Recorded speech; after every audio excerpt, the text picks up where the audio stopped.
Hello and welcome into another episode of Locked On Wolves. This is the post-game podcast. The Timberwolves defeated the Jazz on Sunday night by 20, pulling the record back to 500 on the season behind just the second career triple-double by Karl-Anthony Towns. He was fantastic in this game. Strong games from Jade McDaniels and Taurean Prince off the bench, overcoming the absence of both D'Angelo Russell and Patrick Beverley, and a relatively pedestrian game from Anthony Edwards. This was a fun one. There's tons to talk about. Welcome into the post-game podcast. You are Locked On Wolves.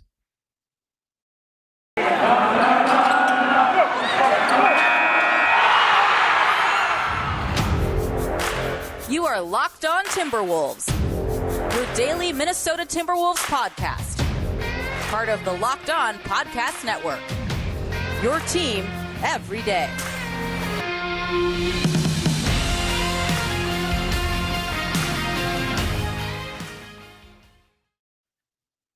Hello and welcome to the Locked On Wolves podcast, part of the Locked On Podcast Network, your team every day. My name is Ben Beecken. I'm the host of Locked On Wolves. I'm also the editor of Dunking with Wolves, the Timberwolves site on the Fansided Network. Happy Monday, everybody. Happy Victory Monday. This is the post-game podcast. The Timberwolves beat the Jazz on Sunday by 20. We're going to break it all down here on the show today. First of all, thank you for making Locked On Wolves your first listen each and every day.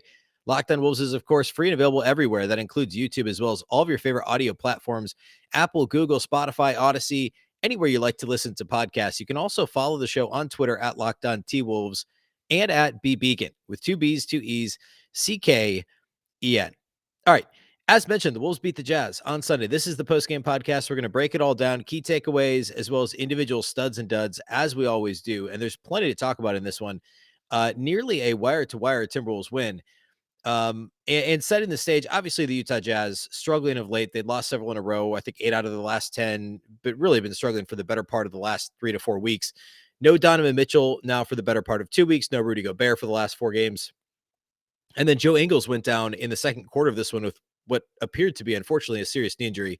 And no official update on that, but it did not look good. And the various reports afterwards were that the Jazz are fearing it's a serious knee injury. So obviously thoughts are with Joe and the Jazz in regards to that. But Utah without 3 of their best, I guess you wouldn't call Joe Ingles one of their best 3 players, but a very important player to what they do. Obviously without their best 2 players, Mike Conley, Bojan Bogdanovic were asked to do a lot. Obviously Jordan Clarkson too. And it was a little spotty for those guys. They didn't get much help from their teammates in this one. So the Wolves obviously had the advantage in terms of available players, but still no D'Angelo Russell in this game, no Patrick Beverley in this game. So the Wolves were down 2 starters as well. And after we saw in Friday night's game against the Phoenix Suns, the Timberwolves started Jalen Noel. They started Jade McDaniels in the absence of both D'Lo and Beverley.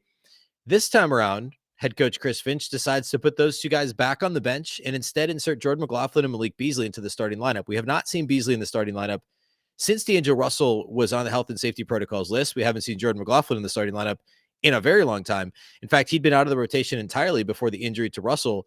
And I will talk more about this later, about this decision. Clearly, it worked out to some extent. And I've talked all season about how I think Beasley's a better fit with the starting lineup. He didn't exactly prove to be correct in this game, but moving McDaniels and Noel to the bench obviously made them more comfortable, and they played better than they did on Friday against Phoenix. So we'll get more into that here in a little bit, but that's kind of how that was the most interesting adjustment before the game that Minnesota made.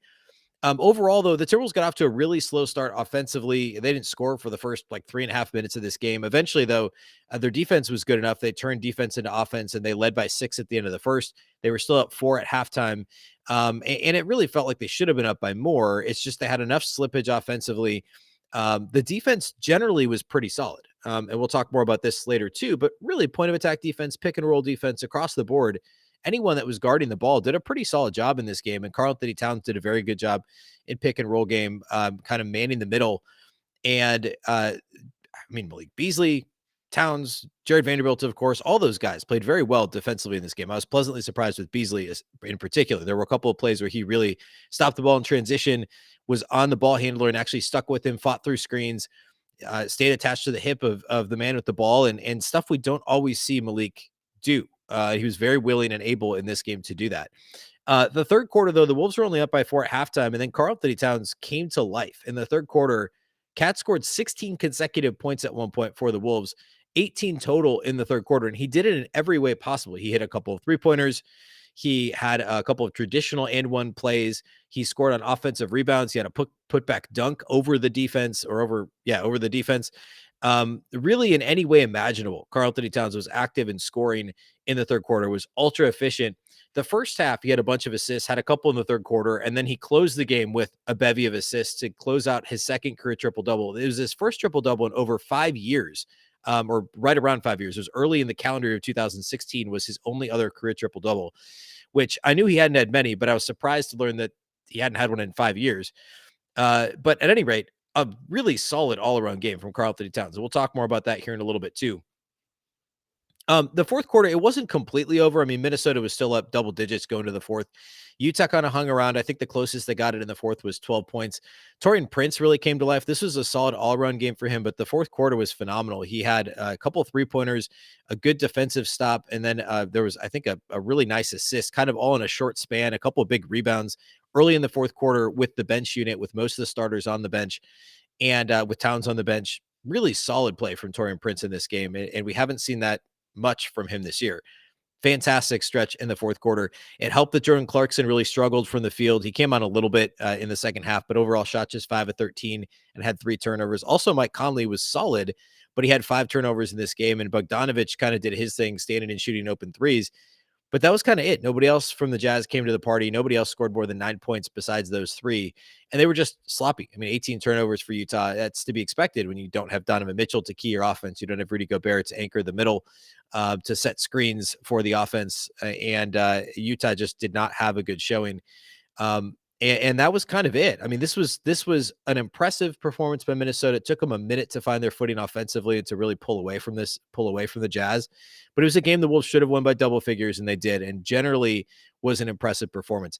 I want to get into key takeaways here next. We'll spend most of our time there. I have three key takeaways from this game before we do individual studs and duds.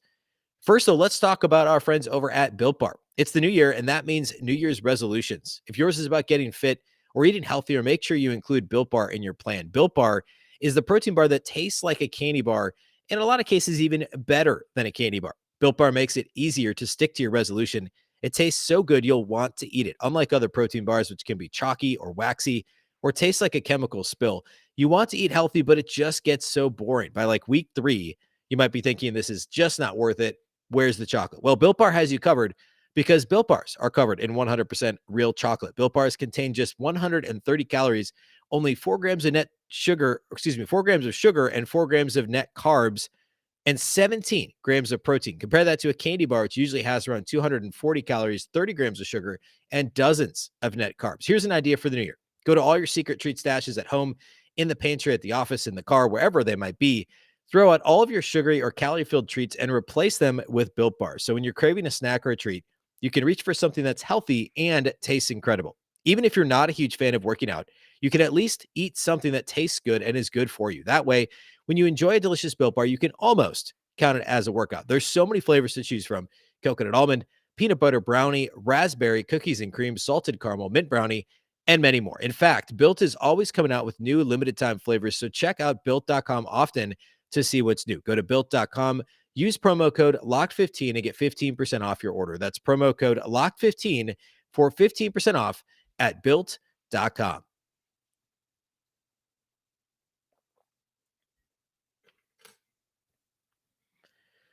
All right, thanks again for making Locked On Wolves your first listen each and every day. Of course, the NBA trade deadline is coming up just a week from Thursday. That's Thursday, February 10th at 3 p.m. Eastern, 2 p.m. Central. The Locked On NBA podcast will be covering it live from 2 p.m. Eastern to 4 p.m. Eastern. Of course, that's 1 to 3 Central. Join Kim Becker, John Corrales, and Locked On Fantasy Basketball host Josh Lloyd to get analysis of every blockbuster move. Subscribe to Locked On NBA YouTube and turn your notifications on so you know when they go live. All right, let's talk key takeaways from this one. I've got several. First of all, the lineup shuffle that I alluded to at the beginning was extremely smart from Chris Finch, and for a couple of reasons. One, putting guys back in roles that they're most comfortable with, and of course, by that I mean Jade McDaniels and Taurean Prince. Now, McDaniels has started for a little while with Patrick Beverley out, and then he continues starting on Friday with no D'Angelo Russell. But the thought process here is move his athleticism back to the bench, get Beasley maybe going with the starters, which is something I've been advocating for all season, And Jalen Noel, he's not a starting point guard, and he can initiate offense. We've learned that about him. He certainly can orchestrate the offense when needed, but he's not a pure point guard. We know that. So put him back in a role on the bench where obviously he's still going to do that. But the role of the bench point guard is to come in and be a little bit more shoot first. Whereas when you're operating with the entire first team, you've got mouths to feed. You've got Karl-Anthony Towns, you've got Anthony Edwards, and Jalen Noel is kind of more of a bulldog mentality scorer, and more in the vein of an Anthony Edwards, where he wants to put his head down. He wants to get to the elbow and get a jumper off. He might want to get all the way to the rim and try and score on a difficult layup. And that's Jalen Noel's mentality. It fits much better for a bench scorer. And I've been saying this going back over a year now. It was actually roughly a year ago when Ryan Saunders, which believe it or not, a year ago, Ryan Saunders was still the head coach. It feels like I don't know. The last year, time is a weird thing, right? Especially these last couple of years. But a year ago, Ryan Saunders was still the head coach. Jalen Noel ended up playing because D'Angelo Russell was hurt. I believe Jordan McLaughlin got hurt. There was a series of injuries. And Noel played a little bit. I'd been advocating for him to play more, and I thought he was kind of the perfect microwave scorer off the bench.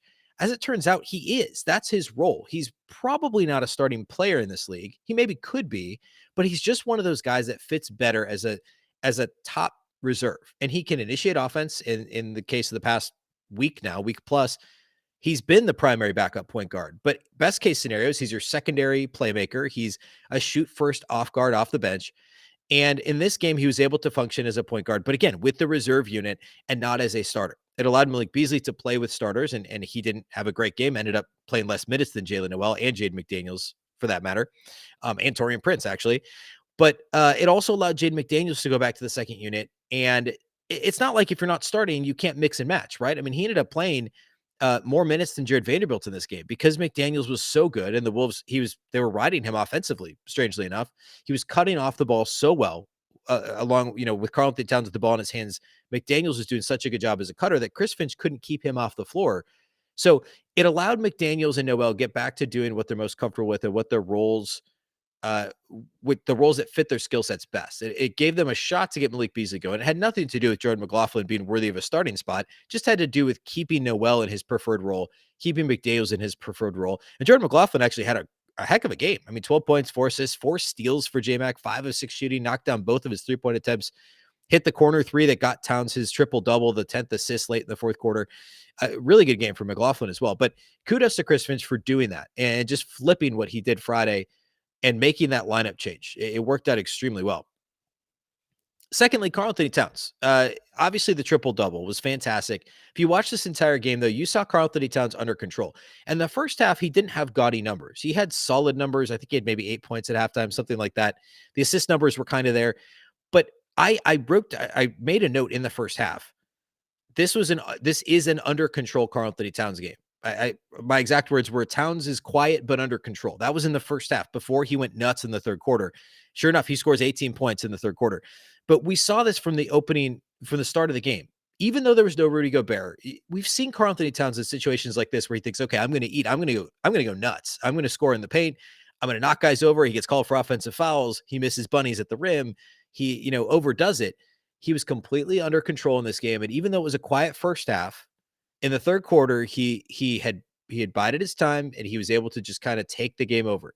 And then when the Jazz were bringing double teams, when he had the ball in the mid post, he was just picking apart the defense. He was cutting Jade McDaniels. He was cutting Jordan McLaughlin, cutting Malik Beasley, finding open shooters on the perimeter, finding open Jade McDaniels, spotting up for 3-pointers.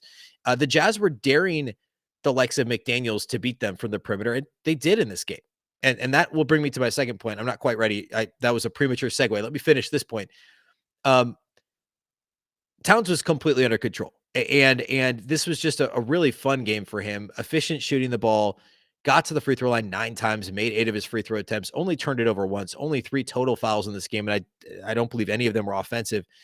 And then the second piece of this point, the sub point, is the cutting from Minnesota was also because Towns has had these games just a couple of games ago. I think it was the Warriors loss last Thursday, not the Suns loss. I think it was the Warriors one, where Towns could have had, or maybe it was the game before that. It was actually the win on Tuesday against Portland. Towns could have easily had 10 assists in that game, and I think he had like 4, but the Wolves just missed open shots.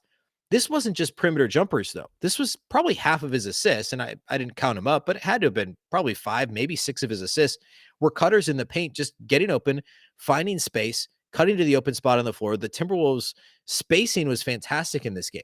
Their timing was very good. There were a couple of opportunities that they missed to cut where Towns had the ball, was being patient. There was one, you could even see Chris Finch on the sideline pounding his hands together, pounding his fist in his hand because they missed an opportunity for an open cutter and nobody cut. It didn't make any sense. But by and large, and that's how many opportunities there were, that Towns was still able to get 10 assists, but the Wolves still missed other opportunities. But McDaniels is fantastic in that regard. Malik Beasley, Jordan McLaughlin had a couple of very nice cuts. And this is the sort of thing that Beasley needs to do to stay on the floor. If he can be an active cutter and be successful, we've seen him struggle in that 10 to 15 foot range, both off the dribble and as a cutter, but he hit a couple of those shots tonight, and that was really good to see. But again, McLaughlin, very good. Jade McDaniels, obviously 9 of 9 shooting, 3 of 3 outside the arc in this game. So really good cutting for the Wolves.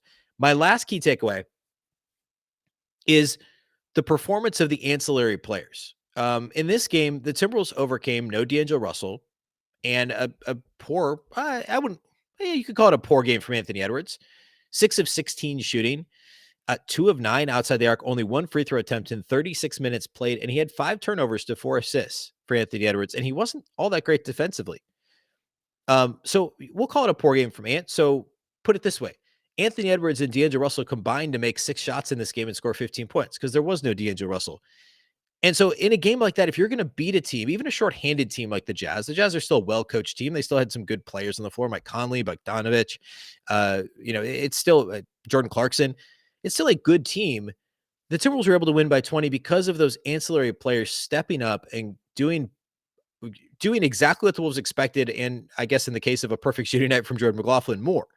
But how often do we see this? Where at least 2 out of 3 of D'Angelo Russell, Karl-Anthony Towns, Anthony Edwards have a really good game, and Jared Vanderbilt does his thing. He gets a 9 and 8 or an 8 and 10 or whatever, and plays good defense. And Patrick Beverley does his thing.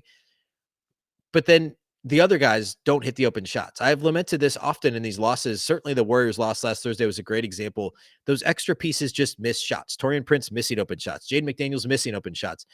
Whoever the backup point guard is that day, if it's Jalen Noel or Jordan McLaughlin missing open shots, that didn't happen in this game. Those guys made their open shot attempts and went beyond that by being active cutters and scoring in the paint, making baskets at the rim, getting to the free throw line. Those extra things happen, and they're not always going to happen to the tune of what combined 13 of 14 shooting from the field for Taurean Prince and Jade McDaniels. They're not going to combine to shoot 13 of 14 for 32 points every night, or combine to go 5 of 6 outside the arc.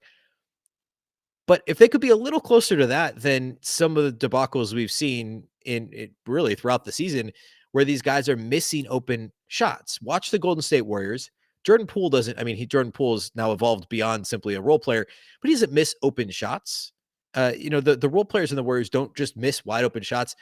Watch the fully healthy Utah Jazz play. Bogdanovich makes open shots. Joe Ingles makes open shots. These guys, when they're left wide open, don't miss. And the Timberwolves have guys who have, for their career, in the case of Taurean Prince, Patrick Beverley, to a lesser extent, D'Angelo Russell, Malik Beasley, these guys have all been knockdown three-point shooters for most of their career, but they haven't been this season. Jade McDaniels, the expectations, at least for me, are lower in terms of him as a spot-up shooter. But if he can augment that by being an active cutter and do what he did throughout the game on Sunday against the Jazz, then look out. If the Timberwolves have a third tier of players behind their stars and their active defenders who can knock down open shots, be active cutters, and be dangerous, and if on any given night, a Jaden McDaniels can score 20 or Taurean Prince can score 12 and be efficient outside the arc, or Jalen Noel, this was a good game from Jalen Noel, but he's had even better games where he can score 12, 14, 16 points off the bench and be efficient. If the Wolves can get any level of consistency, or one or two of those guys, really of that group of 3, I would say Prince, McDaniels, and Noel, if one or two of those guys, I guess throw Malik Beasley in that category too, although he hasn't given us much hope that there's any consistency there this year for him, then, this Wolves team, there's a lot of upside still. We're talking about a team that's right now in 8th in the West. We could be talking about a 6 seed team when it's all said and done, if that third tier players can step up and play much better. All right, let's close the show today by talking about individual studs and duds. We're going to do that next.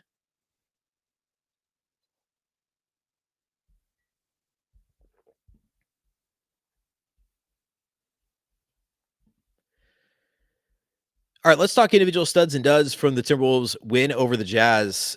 Pretty easy here. Number one stud, Karl-Anthony Towns, 31 points, 11 rebounds, 10 assists. He had the double-double, the 20-10, like early in the early in the third quarter. 10 of 17 shooting, 3 of 4 outside the arc, 8 of 9 at the free throw line, 2 steals, only 1 turnover, and was a plus 20 in 34 minutes in this game. I talked a lot about him already. It's hard to say too much about his performance. He was dealing, whether it was in the mid post, from the perimeter. Most of it was from the mid post. He was getting doubled, and the Wolves have been using him more and more there and at the elbows instead of the low post to try and prevent the double teaming. And he's so much more comfortable passing from the mid post, kind of that elbow extended out to the out to the 3 point line, than he is in the low post. There's just so much more space. It's difficult to double there, and some teams will just insist on still doing it. And I get it if you're the Jazz. I mean, especially if you're a Jazz team that is already very shorthanded, you're thinking your shot to win this game is to force Jade McDaniels to beat you on mostly open 3-pointers, to force Taurean Prince to beat you, to force, Jordan McLaughlin in the case of this game, Malik Beasley to beat you. And the Wolves shot well enough. I mean, 42% from three, 13 to 31, that strategy did not work. But you have to credit Towns for picking apart the Jazz defense in it. And because the other thing is, every couple games, Towns will get into this slinging underhanded, passes, skip passes, underhanded across the court, like just crazy stuff like that, where he'll throw the ball away. And he didn't do that in this game.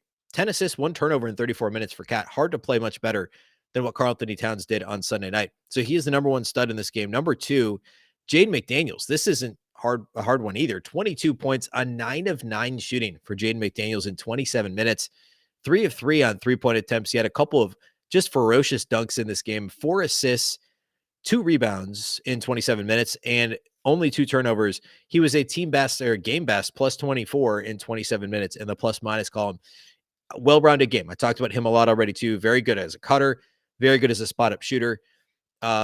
Passed the ball in a timely fashion in this game, made strong decisions, was solid defensively, a very well-rounded game. And this shows you kind of what the ceiling is for Jaden McDaniels, who's still only 20 years old. And I've been harder on Jaden McDaniels than anybody. I think it was just it might have even just been Friday's show after the Warriors game on Thursday. I think some of the Jaden McDaniels stuff got overblown a little bit last year. I think he was impressive for a 19-year-old rookie and was better than people expected defensively, certainly. But I thought that he didn't impress me that much offensively. But this game is what he can do. If there's any level of consistency there moving forward, the decision making to me is the biggest thing. And I guess I should be fair to him. I mean, he was 19 last year. He's 20 this year. Played one season of college basketball at in the Pac-12 at Washington. There's a lot of growth to be had here. And if this is, if he's a plus defender with the ability to go off for 20 points, an efficient 20 points, if the jumper can be more consistent, the athleticism, the length, it's breathtaking. And I'm happy to be proven wrong about Jaden McDaniels. This was an example of a great game from him. We saw this. Was it the Boston game? I think maybe when everybody was out due to health and safety protocols, he went nuts in that game. There were a couple of those where he was just fantastic, and then he kind of slid back into, okay, I'm in my secondary role now.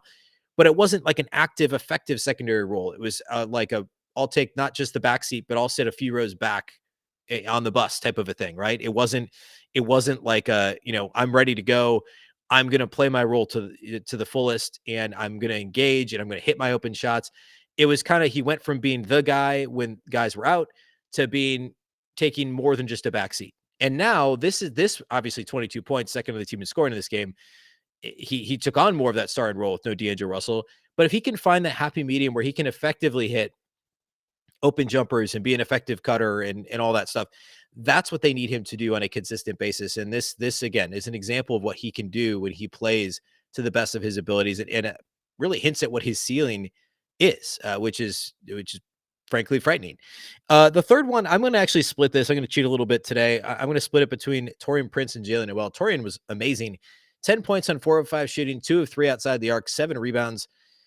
I mentioned earlier his strong fourth quarter when the game was kind of not teetering. I mean, it never got below, I think it was 12 points was the closest it got in the fourth, but the Jazz were trying to make a run, and Prince hit a couple of threes, had a couple of nice plays overall in the game. Again, 10 points, 7 rebounds, 2 steals and assist, 2 turnovers in 24 minutes, a solid game from him. And Jalen Noel, kind of an under the radar good game. He, I think, scored 8 of his 10 points were in the first half. So he was quieted a little bit in the second half, but overall 10 points, 5 assists, 1 rebound, just the 2 turnovers for Jalen Noel, 4 of 8 shooting.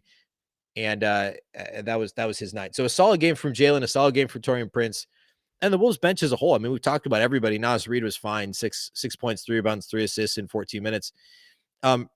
Really the only dud in this game, and I am going to name a dud, is Malik Beasley. Again, 8 points on 3 of 12 shooting, 1 of 6 on 3-point attempts, 1 of 2 at the free throw line, 8 points, 3 rebounds, 1 assist, 1 turnover in 23 minutes.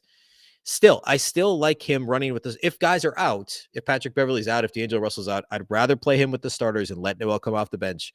I'm going to stick to that. I think that makes more sense for him. Jared Vanderbilt was his typical active self, was really good in the first half, defensively especially, and then near the end of the game just didn't get back on the floor because Prince and McDaniels were playing so well. 5 points, 9 rebounds, 2 steals, 2 blocks. I'm not giving him a stud or a dud in this game. He somehow only shot 2 of 8, which is weird, but a solid Jared Vanderbilt game. Again, great defensively in the first half, which is what I would key in on for him. All right. That's really all there is to say about this game. Hopefully Joe Ingles is okay. Hopefully the early diagnosis there it was off and he ends up being just fine. The Jazz have just had a really rough go of it after these injuries have taken hold, and understandably so. This is actually their first loss in the Northwest Division this season. So the Wolves now out with this 20-point win. They're back at 500. They have Monday off, and then they get to stay home. Finally, they get 2 consecutive home games. It seems like forever since that's happened. And it has been, by the way. The last time the Timberwolves have played 2 consecutive home games, get this, you're going to have to go all the way back to right after Christmas. The Boston game I mentioned a little bit ago, remember that? Boston and the New York Knicks, back-to-back games, literally back-to-back, December 27th and 28th. So you have to go back over a month to go to the last time the Timberwolves had 2 consecutive home games. The fact they're sitting at 500 on February, they will be sitting at 500 on February 1st, not so bad. So they host the Denver Nuggets, who've been playing a little better of late, on Tuesday. And then they have a weird home and home against Detroit Thursday and Sunday. So after the Denver game, you get 2 against Detroit, 2 against Sacramento. Opportunity to pick up a couple 3 wins there out of 4 games, hopefully at least 3 wins out of those 4.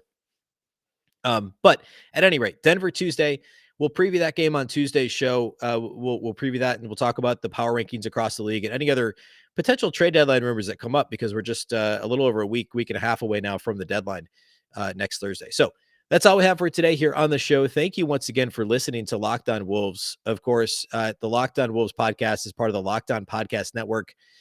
Thank you for making us your first listen every day. Locked On Wolves is free and available everywhere. That includes YouTube, as well as all of your favorite audio platforms, Apple, Google, Spotify, Odyssey, really anywhere. You can also follow on Twitter at Locked On T-Wolves and at Beecken with 2 B's, 2 E's, CKEN.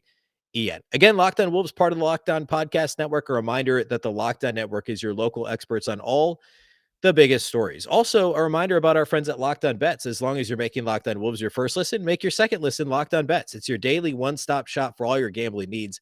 Locked On Bets is hosted by your boy Q with expert analysis and insight from Lee Sterling. It's free and available on all platforms. Once again, I'm Ben Beecken. This is the Locked On Wolves podcast, and we'll catch you next time.